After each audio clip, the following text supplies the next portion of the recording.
Hi everyone! As our team takes a few weeks off in August, we're excited to revisit some episodes from our archive.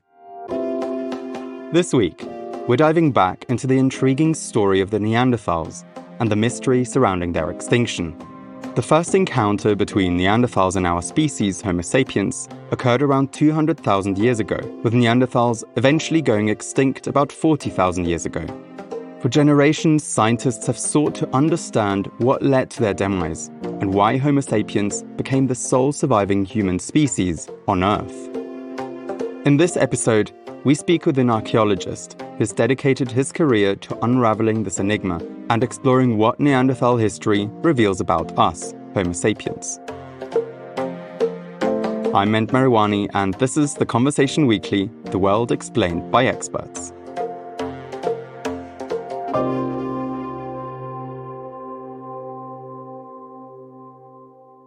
Today we've got with us Benoit Tanson, head of the Science and Technology section at The Conversation in France.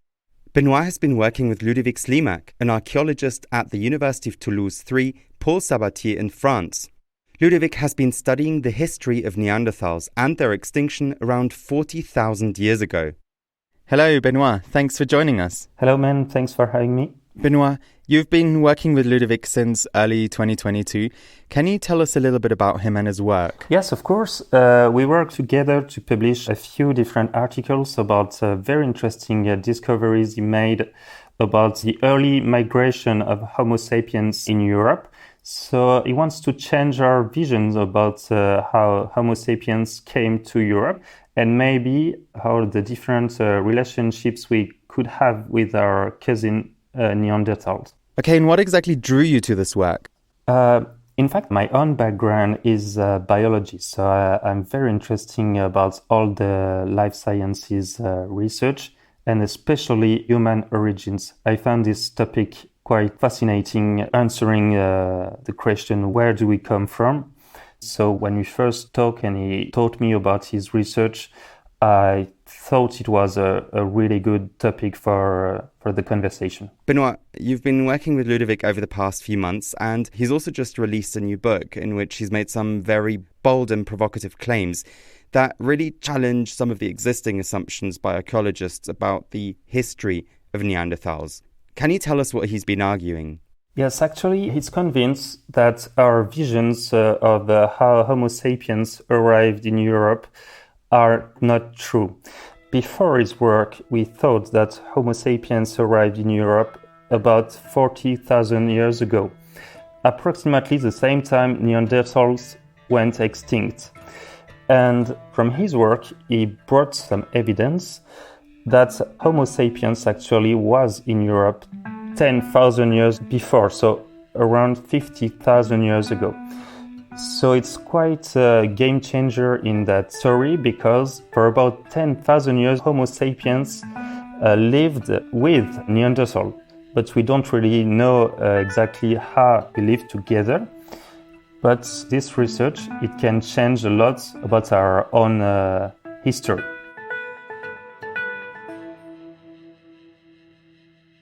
Thanks so much for speaking with us, Benoit.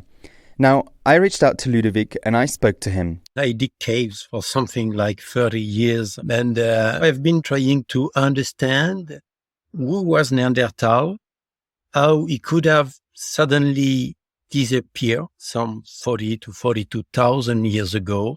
Ludovic says, up to now, our understanding of Neanderthals has been distorted, and he wants to correct that in the hope that we might be able to learn something, not just about Neanderthals, but ourselves, Homo sapiens too. As in the past, Neanderthals were perceived like a brute caveman, and then just said, okay, we have to, after the Second World War, we have to make this rehabilitation and we have to understand and put different words. The renewed interest in the study of Neanderthals was down to the discovery of new fossil remains in Germany in 1997 and advances in technology, which allowed for more detailed analyses. Ludovic suggests that scientists at the time were wary of being sort of racist towards Neanderthals, and so they ended up projecting too much of Homo sapiens onto them, rather than seeing Neanderthals as they really were, a species which saw, thought, and interacted with the world in an entirely different way altogether. The deep definition of racism is to be human, you have to be what I am. And this is precisely what we are doing since 20 years with Neanderthals.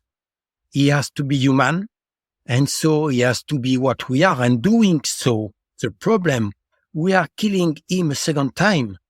He died first 40,000 years ago, and now he dies for a second time because we are not able to have a very direct and concrete look on what he was.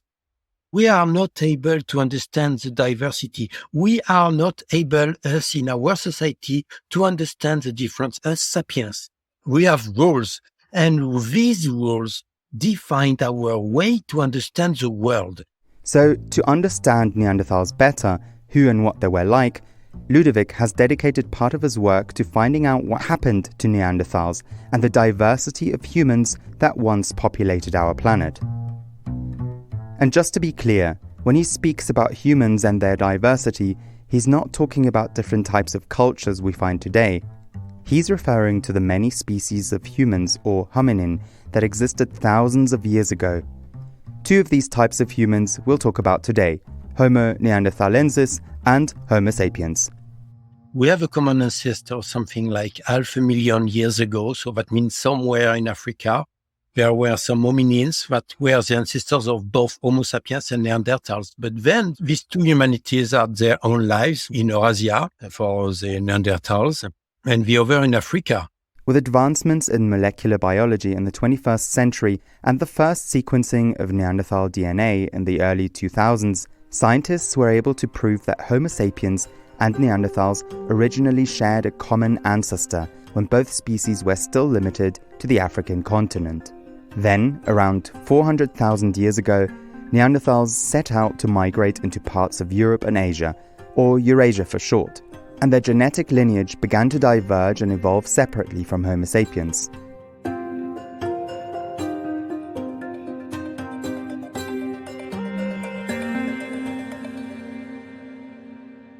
And the fascinating story began that after 500,000 years of separated evolution in completely different environments, at the end, we see that these two populations that are now deeply divergent in terms of genetic and evolution and traditions, suddenly they met again.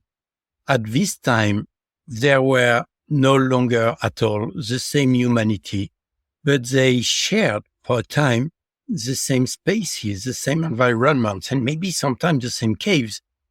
You're making me think of these images where we see the evolution of Homo sapiens, and in those images we often see one of the stages being represented by a Neanderthal.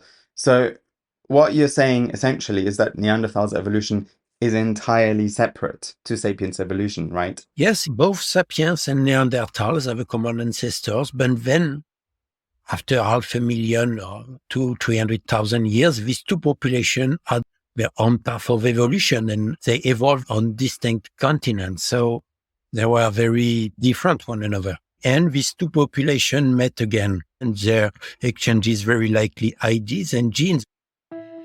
So, when sapiens began migrating out of the African continent into Eurasia between 50,000 and 100,000 years ago, they likely crossed paths again with Neanderthals who had already migrated into Eurasia around 400,000 years ago.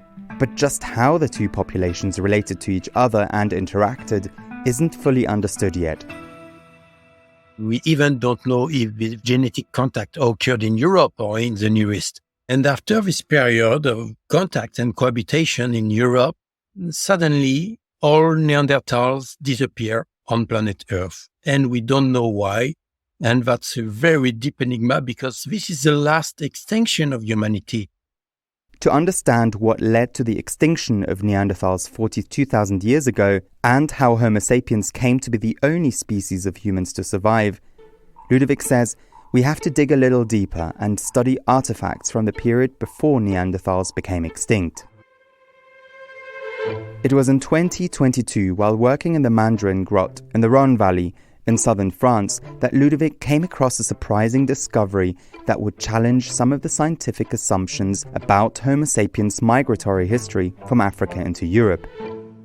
And the Rhone Valley is something very important because it's the main natural corridor between Mediterranean Europe and continental Europe. And there we realized some years ago that we have 12 Neanderthal layers that go from 42,000, so the moment of the extinction, to 120,000. The 12 layers of rock and sediment correspond to major archaeological periods in the site that range from a climatically very warm period 120,000 years ago to the extinction of Neanderthal 42,000 years ago. We began to work in the middle of that sequence in layers that were dated at 54,000 years. And then we began to find incredibly modern material. And that was very modern technologies in sandwich between very classic Neanderthal technologies. The technologies Ludovic refers to are hunting tools and weapons, like spears, bows, and arrows. So when he says modern technologies, he's referring to those crafted by Homo sapiens, while classic technologies refer to those crafted by Neanderthals. Ludovic and his team found evidence of these modern tools in the archaeological records at a time when Europe was thought to be exclusively occupied by Neanderthals. The discovery, according to the team, is what proves that Homo sapiens arrived in Europe about 10,000 years earlier than scientists had previously thought. This is important because, if true, it proves a theory that other scientists had already been proposing, that Homo sapiens really did overlap with Neanderthals in Eurasia. But not only that, at the Mandarin grot, Ludovic and his team found teeth belonging to Homo sapiens in sediment layers corresponding with a period that's associated with Neanderthals. Remember, Homo sapiens were thought to have made it to Europe in one migratory wave 42,000 years ago, so around 400,000 years after Neanderthals arrived. So after 30 years in Grotte Mandarin, we find something like 9 teeth, which can say, well, it's not a lot, but in fact, that was a pretty nice discovery.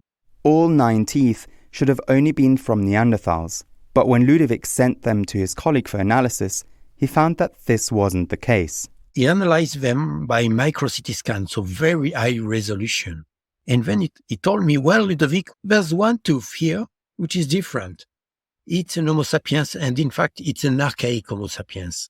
And so, in this major corridor, we had the demonstration. We published that in 2022, that we had a very early Homo sapiens migration. And the year after that, in May 2023, I published another paper in PLOS ONE explaining that what we thought were the first migration of Homo sapiens in continental Europe between 40 to 45,000 years ago were in fact the last wave of 3 waves migrations that affected the continent between 55,000 and 42,000 years ago. So what you found is that sandwiched in between the different layers of sediment that included teeth of Neanderthals, you also found Homo sapiens teeth.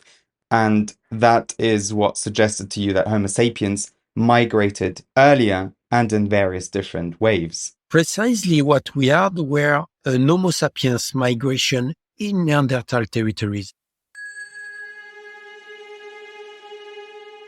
Ludovic's work is provocative. His claims are considered controversial by other archaeologists in the field.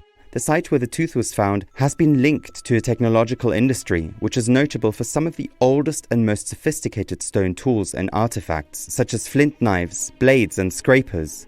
Many archaeologists have argued that these tools were produced by populations of Neanderthals, not Homo sapiens, as Ludovic now believes. Ludovic dismisses this. He says Clément Zanoli, his colleague at the University of Bordeaux, who analysed the tooth, was 100% sure that the tooth belonged to an archaic Homo sapiens, not Neanderthals, meaning it's more likely it was sapiens who produced these tools. Before we continue, I wanted to tell you about a podcast that we absolutely love listening to.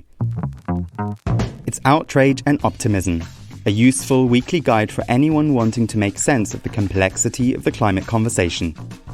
Whether you're suffering from climate grief or anxiety, are already fired up, full of hope, and taking action, or somewhere in between, the podcast will help you navigate feelings of outrage and optimism, and leave you feeling informed and inspired. Hosted by Cristiano Figueres, Tom Rivet-Carnac and Paul Dickinson, the trio share their expertise, insight and humour with the world's climate thought leaders, making the show the leading, global, independent climate podcast. Search Outrage and Optimism wherever you get your podcasts. We'd highly recommend you check it out.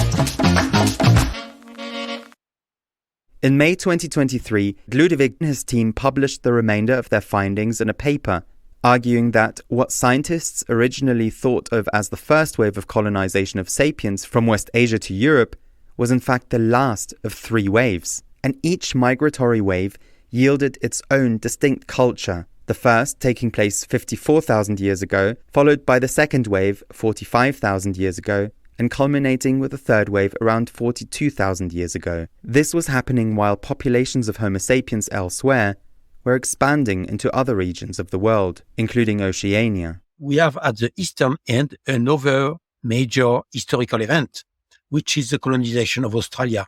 And so by 60,000 years ago, precisely at the same moment, we have another migration of Homo sapiens that conquer a new continent, where there were no Neanderthals, but only huge mammals like kangaroos.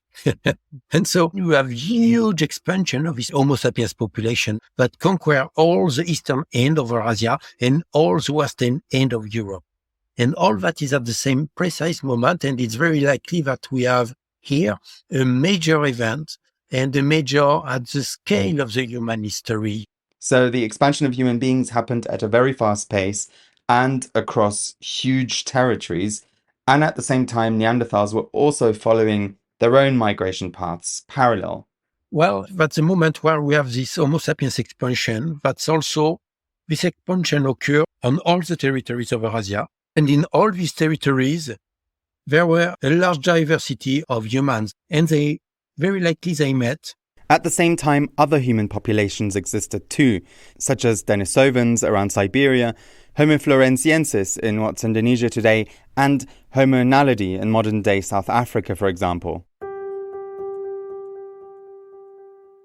As populations of sapiens migrated and expanded to different parts of the world 40 to 50,000 years ago, all other human species disappeared, leaving sapiens behind as the only human species to survive. All these humans disappear very quickly. So something happened, and this is very likely one of the most intriguing questions in our whole history. Populations that live on these huge territories for 300,000 years in any kind of climates, in very warm climates, in huge forests, and in Arctic conditions during the Ice Age, they are super well adapted to any kind of environments and climates. They are super smart. And suddenly, bam, nothing. How is this possible? There were a lot of theories, and all these theories were making bim, bam, boom, like for the dinosaurs. So we are the question of huge volcanoes explosions, the question of climatic changes, the question of epidemia, the question of radiation from the sun, and etc., etc. But if that affects all the planet, you must explain me why Neanderthal is vanished and not Homo sapiens. So there's something very strange here that happened, which can't be an event. If it's not an event, what is it? If it's not an event, because it's on a too large scale, then it's a process, and we must interrogate this process.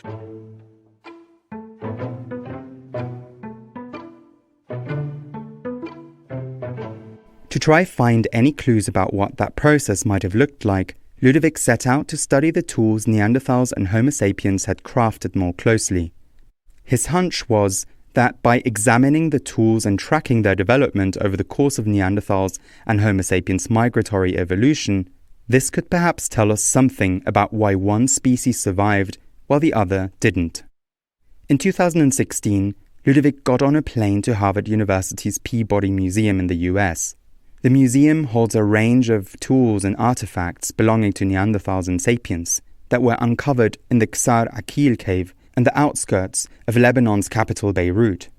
Over the course of 3 years, while comparing the flint stones that had been found in Lebanon with those found in France, he noticed something about the way the flint points at the top of the spears were crafted.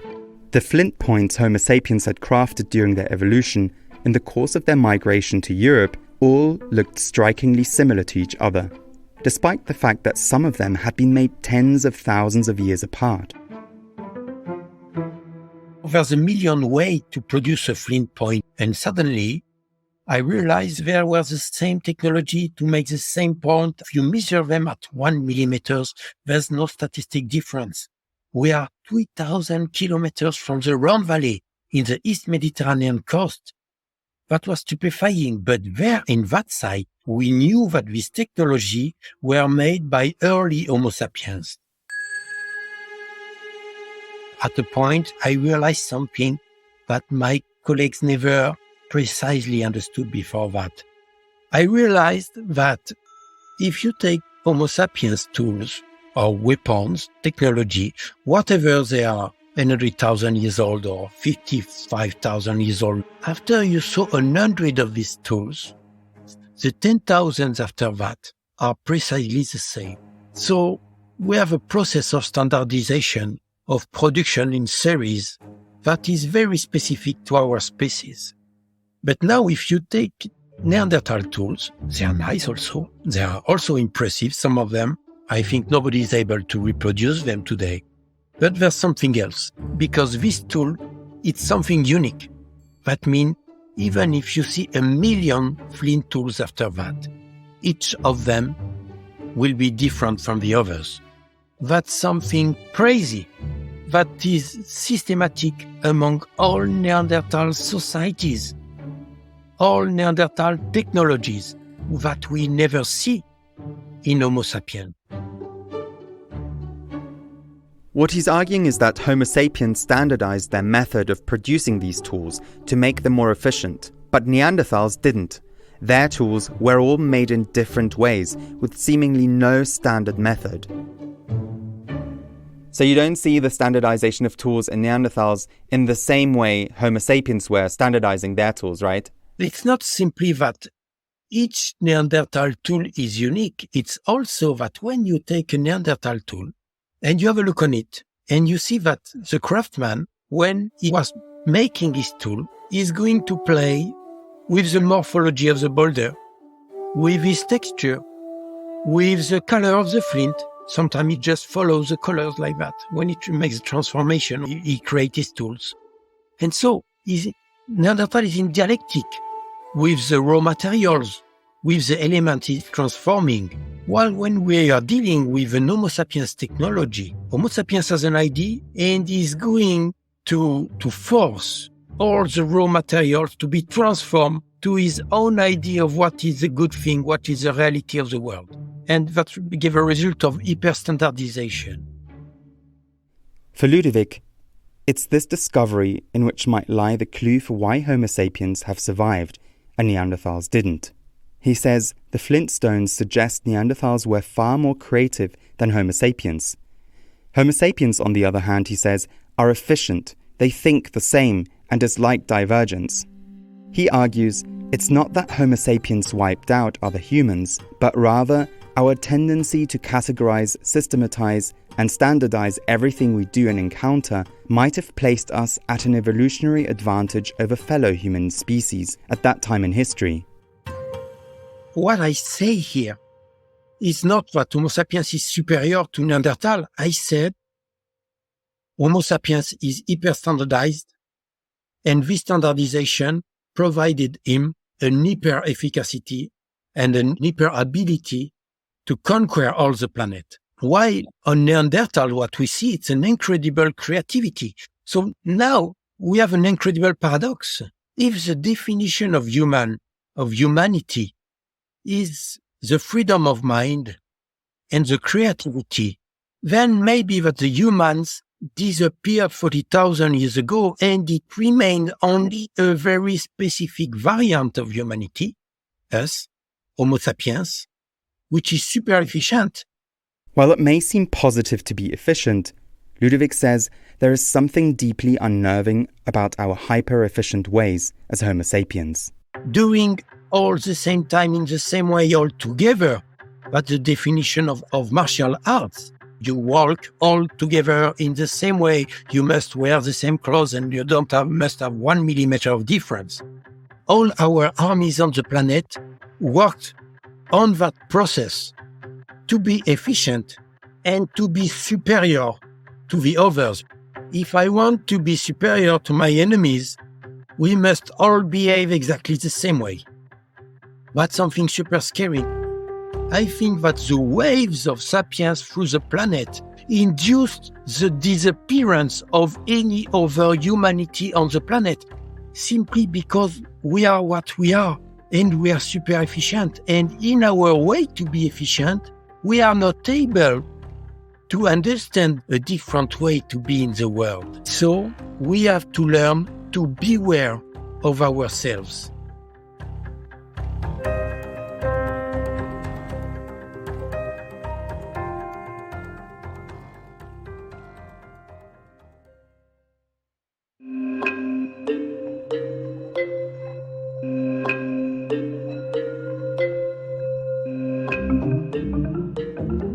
That's it for this episode.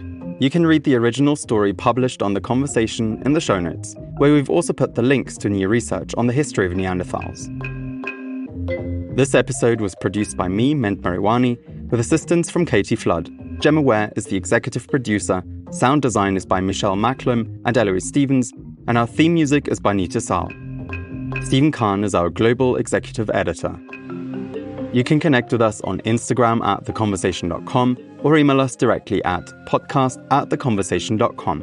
You can sign up for The Conversation's free daily newsletter by clicking on the link in our show notes. If you like what we do, please support our podcast and The Conversation more broadly by going to donate.theconversation.com. And please rate and review the show wherever you listen. It helps us reach a wider audience. Thanks for listening.